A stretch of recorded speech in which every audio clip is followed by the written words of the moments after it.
Le DA Fresh Morning, c'est 104.5 tonnes de bonne humeur. Tous les matins sur Urban FM. La meilleure radio de la capitale. La meilleure radio de la capitale. Vous êtes sur les 104.5 Urban FM, la station urbaine, et vous écoutez le DA Fresh Morning. On est avec Elvis. Elvis, bonjour. Bonjour DA Fresh. Comment tu vas ce matin? Ça va bien. Bonjour DA Fresh, bonjour René Rude, bonjour Emmanuela. Big up à Fallon. Tu as passé un bon week-end? Ouais, ça va, à part un peu les enfants qui ont la grippe, mais ça va. D'accord. Toi-même, tu n'as pas la grippe? Non, moi-même avant de rentrer au pays, j'ai fait le vaccin du Covid, Pfizer, et j'ai fait le vaccin contre la grippe. Ah, d'accord. Okay. Donc, du coup, ça va. Toi, tu n'es pas contre le vaccin? Non, je ne suis pas contre le vaccin. D'accord, ok. Alors, Elvis, ce matin, on commence par quoi, le sport? Ce matin, on commence par la Tropicale Amissa Bongo. C'est la 16e édition. Il faut souligner que pour les anciennes éditions, nous avons eu les vainqueurs suivants. En 2018, on a vu Yohan Gène qui a remporté la Tropicale Amissa Bongo. En 2018, on a vu Joseph Areyua qui a remporté la Tropicale Amissa Bongo. Ensuite, en 2019, on a eu Nicolo Bozafafio. Je pense qu'il est italien par rapport au nom. Et en 2020, on a vu Jordan Lovasseur. Donc aujourd'hui, on va voir la 16e édition de la Tropicale Amissa Bongo qui ne s'est pas passée en 2021 et en 2022 dû à la pandémie du Covid que nous connaissons tous. Donc pour cette 16e édition, les poulains du coach Elano étaient du côté de l'Espagne, on l'a souligné, et aujourd'hui ils sont maintenant du côté d'OIM. Donc on espère que le capitaine des Panthères du Gabon version cycliste Geoffroy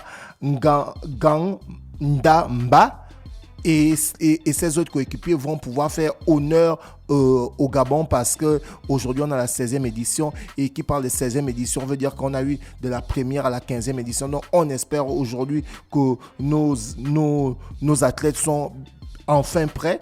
Et pour la première étape, comme je l'ai souligné tout le long de la semaine dernière, nous aurons pour la première étape ce lundi 23 janvier du côté de Bitam. Donc ça va démarrer de Bitam jusqu'à OIM. Donc les gars vont prendre pour la première étape, ils vont prendre de Bitam jusqu'à OIM, le chef-lieu de la province du Wellington. Donc c'est un parcours de 121 km/5.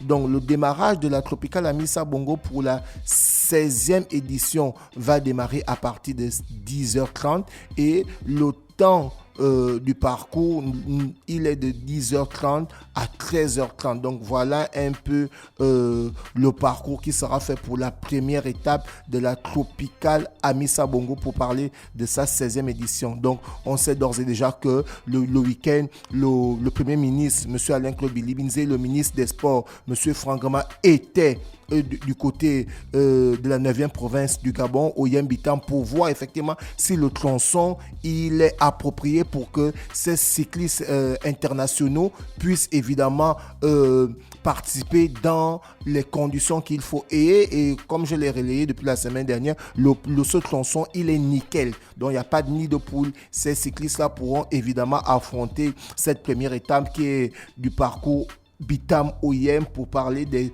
121,5 km de 10h à 13h30. Évidemment, là-dedans, on va voir ceux qui sont bien préparés et on espère que la préparation des Panthères du Gabon qui s'est passée du côté de l'Espagne, il y a eu vraiment un très bon travail. On va faire un tour du côté du taekwondo. Il faut souligner que le grand maître Denis Mbumba, le président de cette fédération-là, a inauguré son siège du côté d'Akanda. Donc c'était une première depuis 1997. Donc aujourd'hui, les taekwondoistes, comme d'Afrique j'ai l'habitude de me dire, ont un nouveau siège de leur fédération, c'est du côté d'Akanda. Donc on espère que tout va se faire de façon propre, parce qu'aujourd'hui, le grand maître Denis Mbumba qui est le président de la fédération, en train d'aménager aucun effort pour que ces athlètes-là puissent retrouver le niveau qu'avait Anthony au BAM lorsqu'il a été médaillé d'argent en 2012 et quand il a été champion du monde en 2013.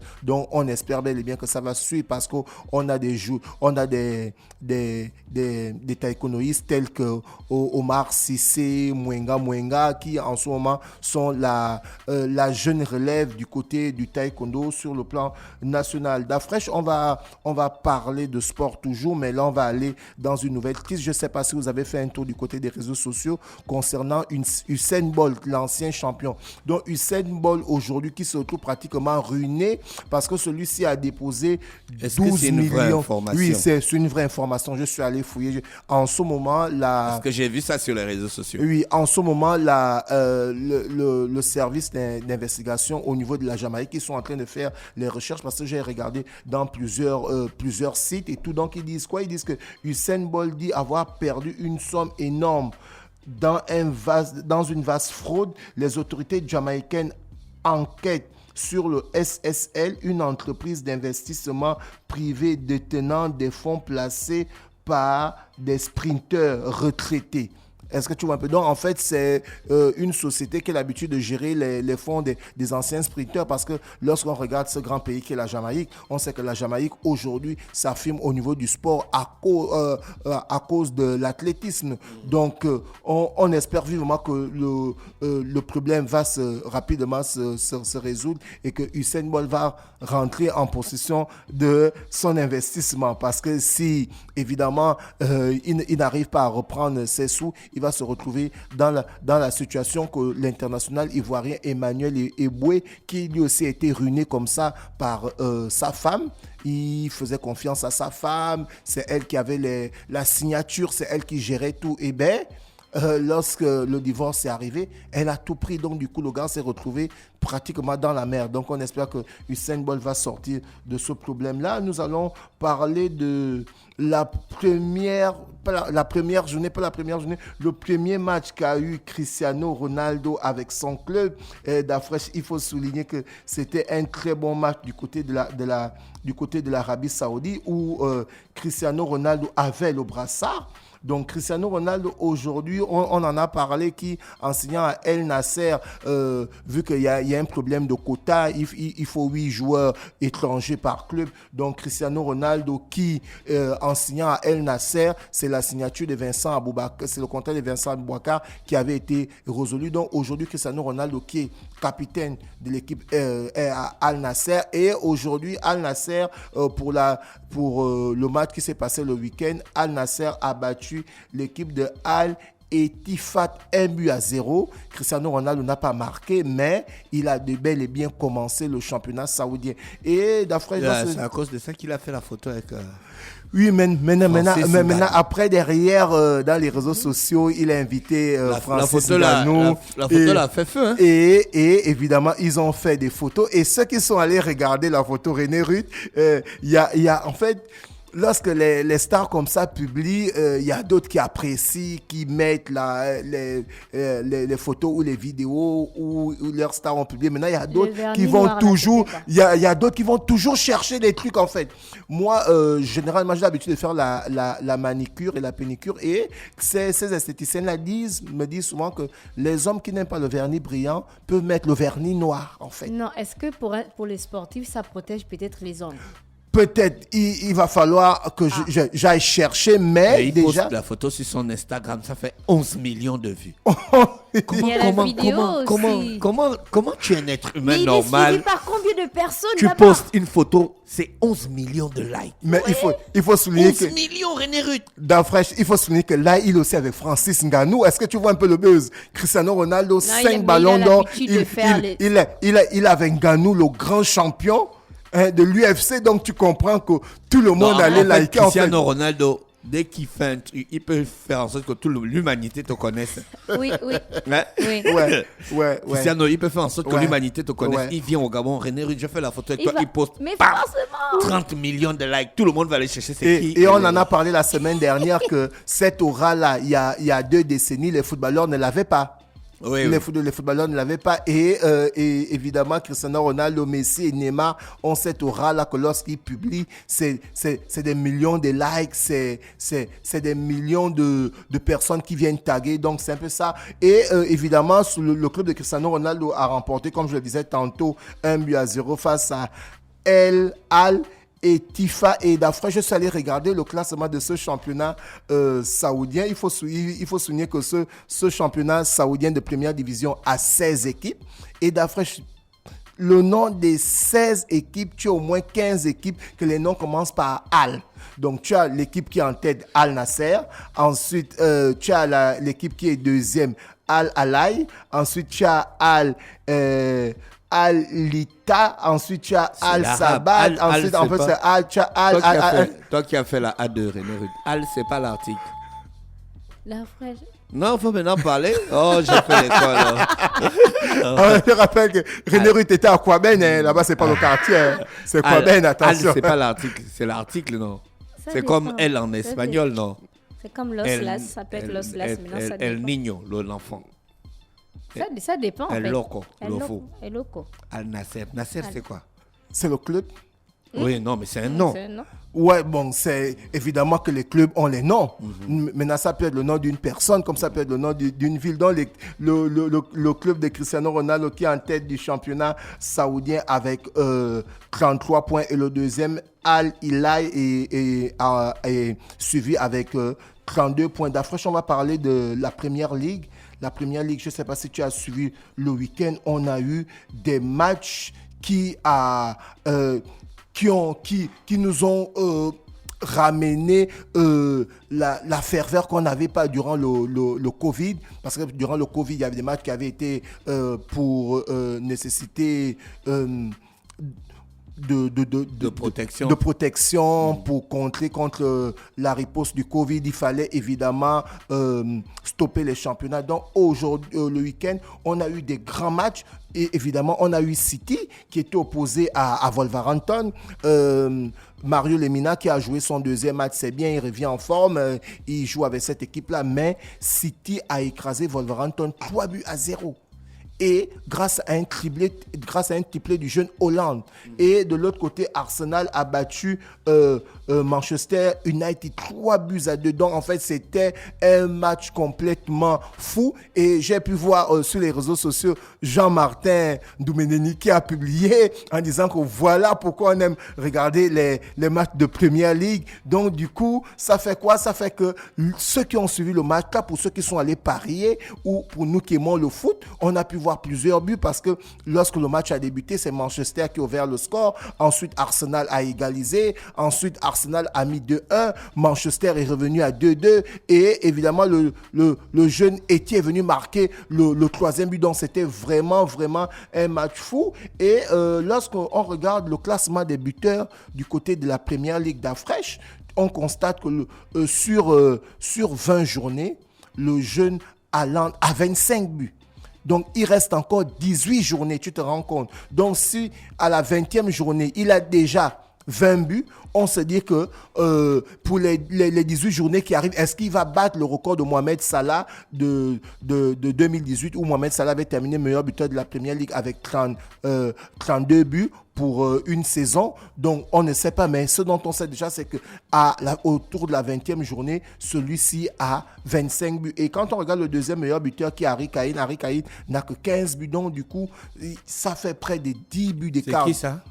Harry Kane. Harry Kane, le capitaine de la sélection anglaise et le capitaine de Tottenham. Donc, c'est dire que ce jeune-là, il est vraiment promoteur et on espère qu'il va continuer à battre les records du côté de la Première Ligue. Et évidemment, on va finir cette rubrique sportive-là pour parler du basketball, la Ligue de basketball de l'Est hier qui a repris les festivités ce week-end. J'étais du côté du gymnase national Léon Bar où j'ai eu l'interview avec la présidente de cette ligue de basketball de l'Estuaire, Madame Jessica Boussamba, épouse Bekale, qui m'a fait savoir que par rapport à la saison dernière, le championnat avait commencé en retard parce que les activités avaient démarré en mars 2022 et il fallait respecter le cahier de charges imposé par la Fédération gabonaise de basketball qui est gérée par M.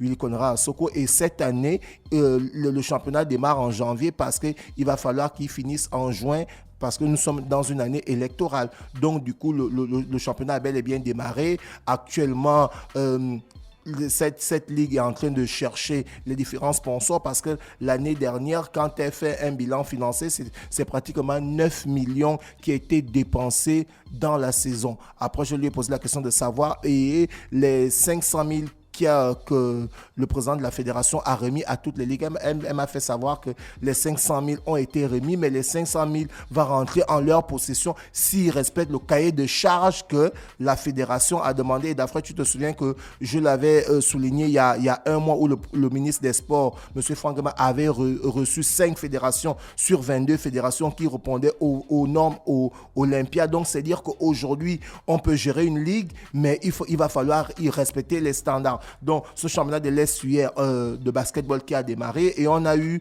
les matchs suivants. Au niveau des minimes, on a eu Clash Time qui a joué face à Ngong. Clash Time s'est imposé face à Ngong 15-11 et chez les cadets, on a eu Charbot Squad face à Ovendo Titan et Charbot Squad s'est imposé de 76-21. Donc pour les autres résultats, on va les communiquer le mercredi et nous avons aussi eu le championnat qui est joué par les entreprises. Donc, on a un championnat corpo. C'est un championnat corpo, mais qui est appelé la Business League de basketball. Donc, ce championnat corpo là, on a vu la grande rencontre qui a opposé l'équipe de la CETRAC face à l'équipe de Zen. RTL.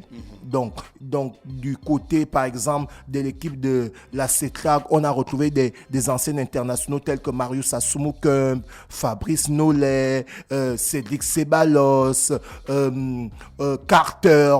Et de l'autre côté, on avait une équipe aussi des anciens joueurs de Zen, mais qui n'avaient pas beaucoup de RTL, qui n'avaient pas beaucoup des anciens internationaux. Donc, du coup, lorsqu'on regarde le score final, c'est l'équipe de Le Prague qui l'a remporté 99 à 88. Donc, c'est un match c'était plein, le gymnase du lycée Liomba était plein et cette Business League-là est supervisée par la Fédération gabonaise de basketball. Donc, c'est dire que les activités ont bel et bien repris sur le plan national. Et on va rapidement terminer avec le CHAN. Le CHAN qui se joue actuellement, le championnat d'Afrique des Nations. Comme je l'ai souligné, le CHAN, c'est une compétition africaine qui ne regarde que des équipes qui ont des joueurs qui évoluent dans les championnats de leur pays, des différents pays. Par exemple, si le Gabon jouait, par exemple, on devait faire une sélection que des joueurs qui jouent au Gabon. Donc, pour cette troisième journée, on a la Libye qui a battu l'Éthiopie 3-1. Ensuite, l'Algérie s'est imposée face au Mozambique 1-0. Le Sénégal a battu la République démocratique du Congo 3-0 et l'Ouganda a perdu face aux éléphants de la Côte d'Ivoire 3-1. Et aujourd'hui, nous aurons les matchs suivants à partir de 20h. Le Soudan sera opposé à Madagascar. Le Ghana va recevoir le Maroc. C'est pas le Maroc qui a joué la demi-finale de la Coupe du Monde. Il faudrait bien qu'on puisse faire la différence. C'est l'équipe marocaine composée des joueurs qui jouent au Maroc. Et la Mauritanie sera opposée à partir de 17h au Mali. Et pour finir, le Niger va recevoir le Cameroun à 20h00. Demain, il faut préciser. Oui, demain. Merci Elvis avec nous ce matin sur les 104.5 Urban FM, la station urbaine. On revenait sur le sport. On va aller retrouver René Ruth dans quelques minutes pour le versus du jour, mais place à la publicité et à la musique. Le Da Fresh Morning, c'est 104.5 tonnes de bonne humeur. Tous les matins sur Urban FM. La meilleure radio de la capitale. La meilleure radio de la capitale.